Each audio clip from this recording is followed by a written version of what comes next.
those people who are not just wonderfully successful, but they're just wonderful all around. And I am so excited to bring to the stage two of our top 10 elite coaches, Ashlie Molstad and Fauver.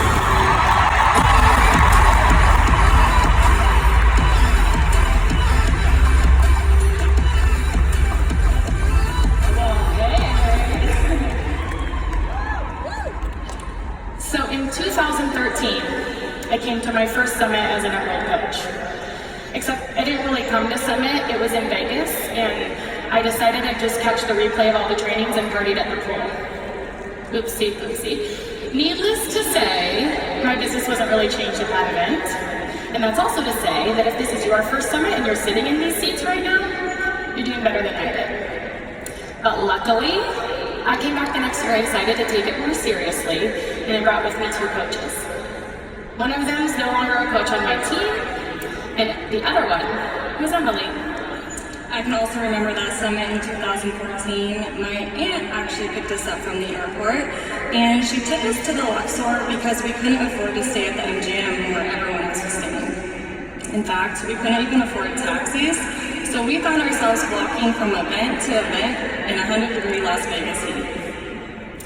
We sat in the nosebleeds that year. I had a diamond lanyard around my neck, and Emily was wearing an emerald, and we were watching down at all those amazing coaches and speakers from that stage who were slaying it, never thinking one day we'd be speaking from here. That night, Saturday night celebration, Lindsay Matway, who's now a friend of ours, she was awarded as top coach, and after the event was over, we actually waited in line to take pictures with her and her bestie, Brittany Leggett, who was also in the top 10 that year. And what's nuts is Emily and I were there, right?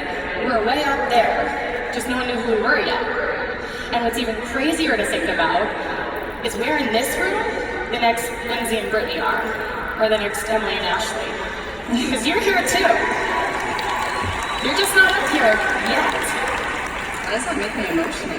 I know. So we look a whole lot different now than we did back in 2014, as you can see right there. In fact, every year that we come to this event, we look totally different. It's because our interests change, our hobbies change, just like you. And I can guarantee that who you are today is not who you'll be a year from now, and not even close to who you'll be 5 years from now. What I can say is that the more that Ashlie and I have built our brand around us, the easier it has been to build our business. Over the course of my coaching career, there's been lots of times I've seen shifts in my business. Some for the worse, some for the better.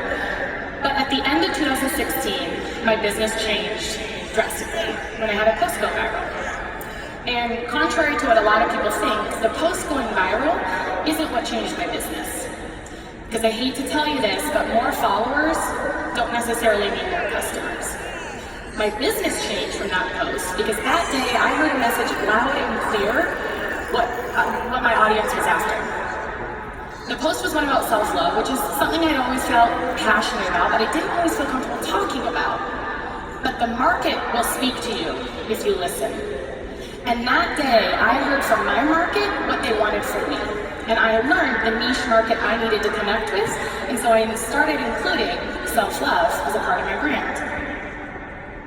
I was the third coach that Ashlie ever signed, and she always told me that I had something special and that my content was good, but for some reason it just never matched up with my success in the business. We could not figure out why I was stuck at Diamond for so long. And then at the end of 2017, Ashlie was able to invite me to be a part of the 80-day obsession test group, and everything changed. It was the first time in my business that I went all in. I finally built the confidence to back up my content, and I really started to connect with my tribe on social media. So today, Ashlie and I are going to tell you how these two girls that were once sitting up in the nosebleeds just like you became the two top 10 superstar elite coaches that we are today. And that is by building a rock-solid brand and not just a business. So to understand what we mean, we have to understand the difference between a business and a brand. A business is an organization that markets a product, service, or opportunity. Beachbody is a business. But a brand is the human being behind those business offers. It's what allows someone to feel connected through a screen. For instance, my brand is that I am an outspoken, down-to-earth, introverted, Chick-fil-A loving, dog-obsessed, military spouse, fertility warrior turned girl mama, and CEO whose goal is to make people laugh and bring light into their lives. And my brand is I am a champagne drinking, F-bomb dropping, beauty product loving, crude sense of humor spewing, self-love encouraging, wife, mom, and dog mom, obsessed with helping women find confidence in themselves and their bodies every single day. Well, thanks. So, remember in the beginning when I said that our brands are always changing? Here's an example of that. These are actual screenshots of Ashlie and I's Instagram when we first started them. As you can see, there's not much, it's not very eye-catching, not much organization. We're using other people's content for before and after photos, their words. But I want to make something clear. We were still hitting success up here. We were diamond coaches. We just weren't really confident in our brands yet. If you go to our Instagram today, you'll see something that looks more like this. You'll still see Beachbody, but you see so much more. You see our family, our friends, our hobbies, the things that are important to us. And another thing that's becoming important to us is creating a strong visual brand, which means we take time to create light, bright, and eye-catching images that are going to stop someone's scroll. Now, when we first started, stories and Snapchat, that kind of stuff wasn't a thing. And so our feed kind of looked like our behind the scenes, and the goal was to post 5 times a day. But as social media has evolved, now we just focus on posting one great photo and caption a day and put the rest on our stories. So our stories is where you're gonna see behind the scenes, kind of the non-curated content. That's where you get to show up as however you are in that moment and where people get to really see the real you. All right, so when you look at your Instagram from an outsider's point of view, I want you to ask yourself, what is the image I'm trying to present to the world? When people hear your name, what will they think of? I encourage my coaches to find their 5. Find 5 things that make you you, and stick to those when it comes to posting. Ashlie always told me that Beachbody would be a big part of my life, but it would never be my whole life, so it's important to post stuff outside of that. I first heard this when I first started from my coach Danielle, and she said, come up with those 5 things, and it felt overwhelming to me. I didn't know what 5 things made me, or at least that made me interesting. But they don't have to be big things, you guys. They can be as small as you're obsessed with Target, or you love leopard print, or that you've got purple hair. And they can change as you change. Today, the 5 things that I tend to post the most about are that I am a mom, I'm a dog mom, I love to share beauty products and tips and just products in general. Obviously, I'm obsessed with this self-love movement, and of course, my love affair with champagne and margaritas, with just a sprinkle of fitness in there. And for me over the years, I've had people follow me for a braid tutorial or because they like my dogs, only to find out later that I can help them with their fitness journey. I work really hard to gain their trust by giving them stuff outside of Beachbody, so when the time comes to invite them to a challenge group or to be a coach on my team, we've already built that trust. Okay, so be thinking about those 5 things that you want to start including as a part of your brand. Thinking about creating those scroll-stopping images. But we also want to share with you a few tips to think about when you're posting, right? Okay, so if you're, I forgot. Because the goal is to create fans and not just followers. So, if your social media is a movie of your life, you are the main actor, right? There's going to be a supporting cast. There should be some kids and some pets, but it's mostly going to be you. Don't be afraid to have an opinion. Evoke conversation. Ask your followers questions. Engage with them. That's how you're going to start building that relationship. Of course, you want to own your truth and let people into your world. All the big and little things that make you you. It's really important that you're adding value. So, especially if you're only doing that one post a day, I'm always thinking about how can I show up and serve my tribe today? What do I want them to get from this post? It's really easy to share your wins when you're rocking your workout, nailing your meal plan, but we also encourage you to share your struggles. You just want to do it in a way that spins it to win it, and I have an example of that I'll show you in a little bit.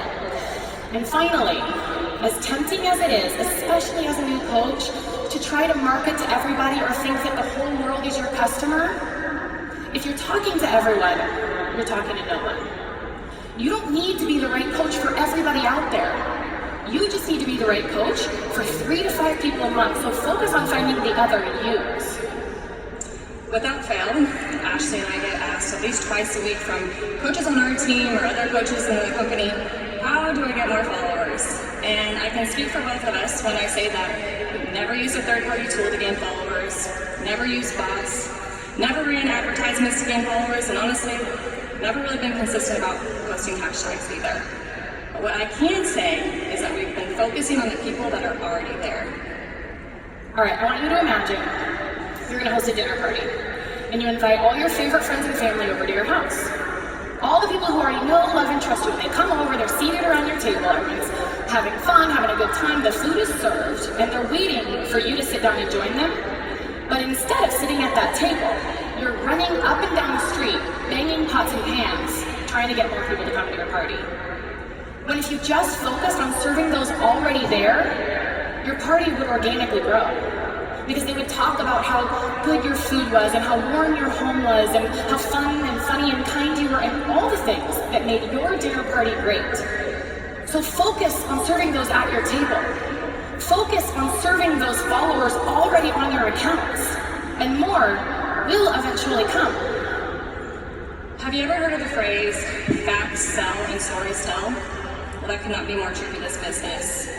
One way we build the trust and relationships with our followers is through storytelling. And I want you guys to remember something, that the point of a photo is to stop someone's scroll, but the point of a caption is to connect. Once you've stopped their scroll, the goal is to connect with them through your words.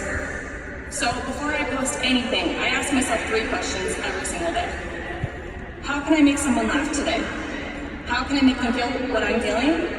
Or how can I change the way they think about something? This helps me consistently post with a purpose. And so today, Ashlie and I put together a couple of examples of how we took a simple caption and turned it into a storytelling caption to keep our readers reading and make them feel things. My example right here, what I could have said, would have been quick and easy. I had a rough childhood growing up. I was in foster homes, and things weren't always easy, and life hasn't always been beautiful.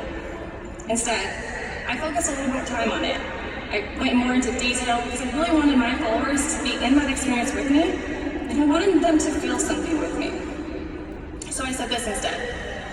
I'll never forget sitting on the edge of my twin-size bed, in what was then my second foster home, wondering if I'd ever be lucky enough to have a family. The sheets were Little Mermaid, and to be honest, that's all that was on that bed, and that's all that was worth the memory. I remember first seeing that post, and I could picture Emily as a little girl sitting on her Little Mermaid sheets bed. And that's because storytelling provides powerful visualization. And sharing about these stories from your childhood or big events in your life are really powerful and impactful, but you can also storytell in your everyday life. And so I wanted to share with you an example of one I talked about recently. What I could have said was, date night tonight, we went out for dinner and ice cream, so thankful for our babysitter who let mom and dad sneak away. Which wouldn't have been lying, it would have been the truth, it just would have been the cookie cutter version of it. The truth was, and what I ended up sharing was, this year, one of our biggest goals is weekly date nights and getting back to us. Because the first year of parenthood is tough. Like, tough. At least it was for us. This summer was spent with lots of tough discussions and tears, wondering if we could survive what we were going through. And there were a few really brutal moments we didn't know if we were going to make it. And I ended this caption by sharing how we were getting through this tough season, how we were riding that ship. Remember how I shared you should share your struggles, but do it in a way that spins it to win it? So I didn't talk about our struggles until I had a way to spin it. But it's important to share those vulnerable moments, to share your tough seasons. Because the thing about tough seasons is every single person following you has a tough season of their own. And it might not be exactly what you're going through, but maybe they can relate in some way. And it's when you show up with that kind of vulnerability that you're going to build that trust and connection. Remember, it's through storytelling that people see the human side of you. It's what makes people feel things. And I really hope you guys saw the difference in the storytelling example and non-storytelling examples that we shared here. Through all of this, I hope it's clear. The goal isn't about selling our fitness programs and shakes. The goal is about selling a lifestyle. If you just talk about Beachbody and you're focused on Success Club and Elite and Commission, you're only appealing to the people that are in the market for what you're selling. Plus, you're thinking about what they can do for you. Instead, if you share your life, every bit of it, every little part of it, people are going to relate to you and they're going to trust you. But when the time comes, they will join you. So a business believes that they always have the right to sell. Like Beachbody, they're always selling to us, right? That's basically what this event is. It's celebrating the last year, and it's getting us pumped for what's coming over the next. And after this event's over, they're going to continue selling to us, and they can do that. We're here for it, and they're a business. But for us, if all we ever did was sell, it becomes white noise and it falls on deaf ears. So of course, we want you to talk about Beachbody.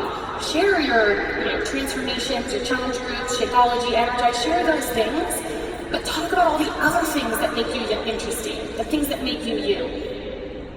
We have to share more than we sell, because sharing is how we connect. People think that our job is to make everyone love Beachbody, but Ashlie and I couldn't disagree with that more. We think our job is to become the best version of ourselves and inspire everyone around us to do the same. We don't put the pressure on Beachbody. Instead, we put the pressure on ourselves. Being our best selves and being a light for people. Because honestly, there's people out there. They're waiting in the dark, they're looking for light, they're looking for answers, and they're looking for a solution. And our goal is to show up every single day and show people that this can be their solution too. I'm guessing that almost everyone in this room was waiting in the darkness at some point until they saw their coach shining their light. And so shine your light. And maybe people will take you up on it, or maybe they won't. But either way, I get messages from people weekly thanking me for making an impact in their life. Because of me, they joined a gym. Because of me, they're pursuing their passion. Because of me, they finally got in a photo with their kids instead of hiding behind the camera. Those are all little ways that I'm helping people live their best lives that don't put $1 in my paycheck, but those are all still wins. And when they're ready to join the system I have, if they are, I'll be here. Success Club and rank advancement, those things are important. Those little goals are going to add up to you achieving the big goals. But don't forget that our main goal as coaches is to help people achieve their goals, to lead healthy, fulfilling lives. Whether or not them achieving their goals helps you achieve yours. When I first realized how much sharing my life impacted my customers' decision to join me was when I started using forums to track my customers. In this forum, I would ask, why do you want me to be your coach? 9 times out of 10, the answers were something like, I just had a baby too. Or I've dealt with infertility and I can relate. Or I just love your dog, Miss Goose. It became clear to me that people wanted to join me, not because I was a better coach than anyone out there necessarily, but because they could relate to me. So today I put together a few examples of things I share outside of Beachbody and outside of fitness to keep people around and them interested. This first photo might look like just a typical selfie, but I have people come to me for a braid tutorial or to find out what curling iron I use. The second photo is a picture of me with my baby and my dogs and relating to new moms and people that are equally obsessed with their dogs. And the third photo is evident that my husband's in the military, so it's helping me relate to other military spouses out there. And a couple things that my followers relate to me on are balance is super important to me. So sometimes I'm eating salads, but a lot of times you'll find me having wings and beer. I'm a mom to that sweet little girl, and as I've said, I'm a huge proponent of self-love, so I share my self-love journey, encouraging other women to get started on theirs. Don't forget what Ashlie said in the beginning. Your value isn't what you are selling, it's the fact that you are the one selling it. This business isn't about likes or success cover ranks or elite. It's about getting clear on who you are, the legacy you want to leave, and the impact you want to make. At Summit in 2014, we had no idea who we were. In fact, no one did. This is a picture of us. I was Ashley's guest at the Success Club party. Like I said, no one knew who we were. But we knew we had to keep showing up because that was what we were told from day one. Fast forward to now, Summit 2019, we're moms, we've got babies, we're balancing babies in business. We know who we are and who we want to help.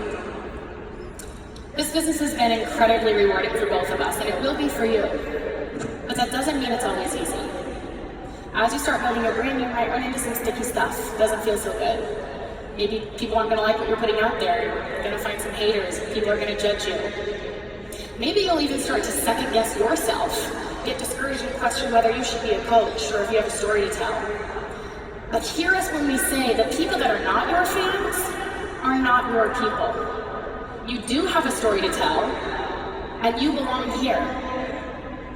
So don't think about what they want. Think about what you want for yourself, for your life, and for your family. And work on selling that. Sell your dreams, your hopes, your community, your achievements, all of that. Because we can promise that if you do, you will also sell a whole lot of Beachbody.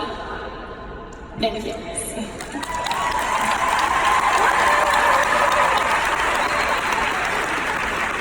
Please welcome Vice President International, Ricardo Nakaha, and Vice President of Coach Development, Doug Moss.